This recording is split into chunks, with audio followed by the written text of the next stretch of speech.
once in a while, like this is right now, there was a story I may have told you the other day about one time when I rode a freight train to California. Did I tell you about that one? Yeah, you told me about that. You got you elaborated there pretty good about going in the army and being a radio operator and all that. And then the last the last thing you told me was that you said you spent the rest of the war down on them islands. Yeah, that's true. And but I'm going to back up a little bit. I'll tell you some other stuff that happened when I was having a real hard time of it, Yeah. At this particular time, I rode a train to California, freight train, and didn't have any money, and he got pretty hungry after 2 days, but we finally parked on a siding out there. There's an orchard right by so not only me, but all the guys on the train, they just piled off and ran and filled up their shirt with oranges. So I did the same. I loaded up my shirt with oranges, and I must have had 10 or 12 of them, and that was the first thing I'd had to eat for 2 or 3 days. And so anyway, I stayed on that train until we got up to Fresno, and I got off of it there because there's a lot of ranches and orchards and people with animals and stuff. I thought I'd stand a pretty good chance of finding a job there. So I got off the train there, and I was in the railroad yard already, and there was a whole bunch of guys sitting on the switch track there, just using the rail for a seat. Big long line of them, and so I just went over and I said, "What's the deal here?" And they said, "Well, you looking for a job?" And I said, "Yeah, I sure am." And they said, "Well, what you have to do is line up here. You'll be on the tail end of the line down there, but have a seat there." And they said these farmers and people will come by, and they'll ask different people what their skill is, and until they find somebody that can do what they want done. So I got to my place at the end of the line, and it wasn't too long till this guy came along, and he was asking, "Hey, what's your skill, sir?" And one of them said, "I'm an electrician." Well, I said, "I don't need an electrician." The next guy, what do you do? He said, "I'm a plumber." "No, I don't need a plumber." He kept going on down the line till he hadn't found anybody that seemed to suit him, and I was the last one. I can't believe that till this day. But he said, what do you do, son?" And I said, "Well, I don't have any skills at all like these guys do." But he said, "Well, do you know anything about turkeys?" Now, did I tell you this story before? No. Well, I said, "No, I don't know anything about turkeys, but my mental capacity kicked in real quick." And I said, "But I know a lot about chickens." I didn't know if that was going to help any or not, but I thought maybe it would. And he said, "Well, what do you know about chickens?" I said, "Well, I take care of the chickens on our farm." I said, my mother's got 200 or 300 chickens, and that's our total income is eggs." And I said, "I feed them, I water, and I take care of them." He said, "You're just the guy I'm looking for."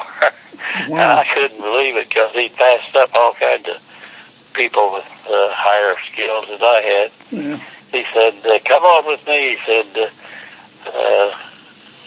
"I want you to take care of my turkeys for me." And so we got this pickup truck and drove out to the ranch there, and here he had a great big turkey farm. He said, I got 4,000 turkeys here. He says, I sell them, like at Christmas and Thanksgiving, I'll sell a whole bunch of them. But right now, I got them, keep them in good shape, and I need somebody to feed them and water them. He said, you think you could do that? I said, oh, yes, sir, I could do that. So he said, okay. But he said, first, let's go have lunch. And he had a great, big, beautiful, white two-story house. And we went up and hopped out of the truck, went in, and his wife was in the kitchen fixing lunch. And what I couldn't believe my eyes. They had a great, big, oval-shaped table with a white tablecloth on it, plates at each setting, and silverware. And they had napkins and napkin rings. I wasn't used to all that, just we didn't have nothing like that on the farm. Yeah. And his wife had, I don't remember, like 3 or 4 hot dishes on the table, and so they had to sit down to eat, and he and his wife were both Germans, and they could talk English. They talked to me in English, but if they wanted to discuss something that they didn't want me to hear, they just started talking in German to each other. But anyway, I ate like a horse, because, like I say, I hadn't eaten any food for about 3 days. So he said, I got a little bunkhouse out here, back of the house. It's got 2 bunks in it, and he said, that's where you can live and sleep in there. And I had 2 bunks, but I was the only one that was there. And so I went to put all my stuff away in a little bunkhouse there, and went to work watering and feeding turkeys, and sometimes I'd find a dead one or something. In fact, he had this old pickup, and sometimes you drive through them, they just wouldn't get out of your way, It'd run over and kill one of them or something, and so he would move. He might be tooting his horn and everything, but the turkeys weren't too concerned. But anyway, I worked there all summer, about 3 months, I guess. And what I really wanted to do was go back home and finish up my education, because I had decided, after being on the road this long and seeing all these different workers and different people, that I needed to have some kind of a skill, and I needed an education first. So I said, I want to go home here in a day or 2. Oh, what are you going to go home for? So I told him, I said, well, I want to go to high school and get my diploma.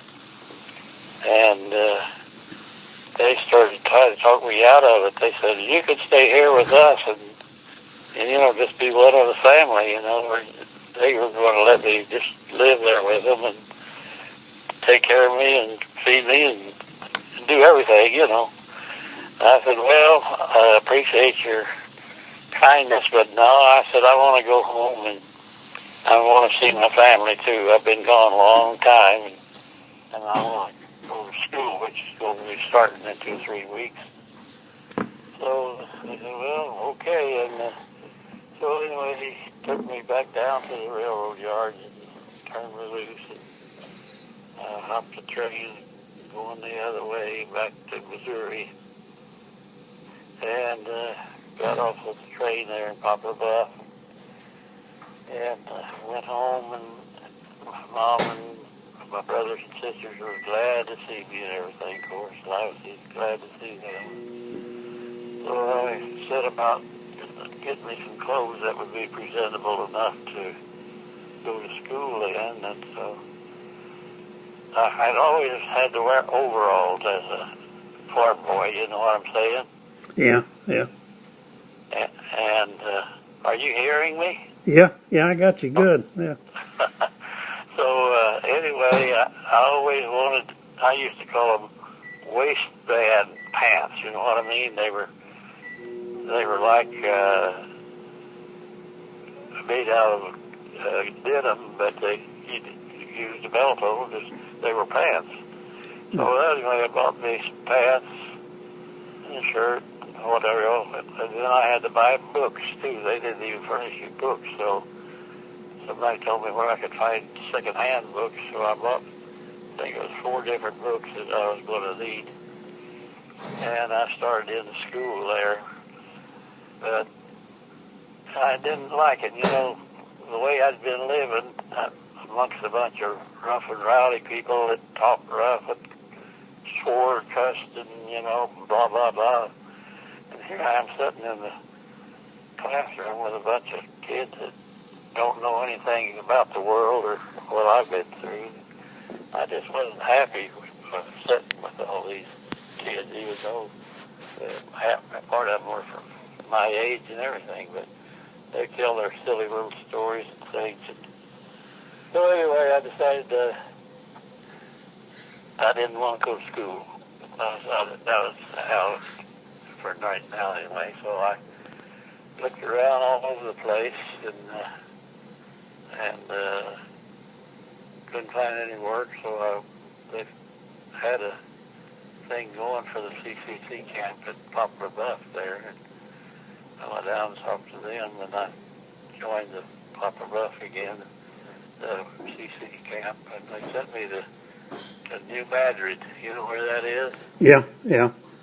Yeah, that's where we had just like an army post almost. I had about 6 or 8 big long barracks, and everybody had a bunk and a blanket or two, and then we had in each barrack we had a restroom, a washroom where you could wash up your hands and face and go to the bathroom. So I lived in that, and I did that for 2 years right there at New Madrid. And at the end of 2 years, I decided, well, I've had enough of this, and I was going to do something else. Tried to find something else, and again, we were in the midst of the Depression. I mean, nobody, it seemed like, could find a job. So Rex and I decided we'd go back to California and get a job again.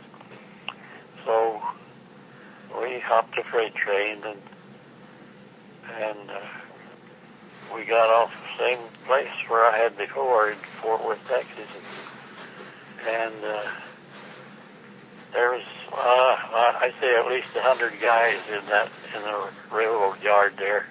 All of them came in on train or hopping off of them and hopping on them and all that. And so we decided we were ready to go. We were going to go west to go back to California.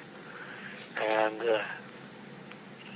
most all the guys had scattered because some of these railroad detectives were armed with a pistol, and they'd come and wave their arms, get off of the railroad property, get off of here, I'll arrest you, you know. And so everybody just took off and left, just about everybody. And out west in California, the railroad detectives, all they wanted just have you get up and leave. Just don't give us any trouble. Just get out of here. But this, we got off, and pretty soon there was a train coming by heading west for California, and we kind of started walking along beside it. You know, when you're going to hop a moving freight train, you got to get your speed corresponding to the speed of the train, and then grab one of those handles and swing up on it, or else if you don't do all that just right, you can throw yourself right under the wheels. So anyway, we were running alongside this train, and there was this railroad detective up ahead there, and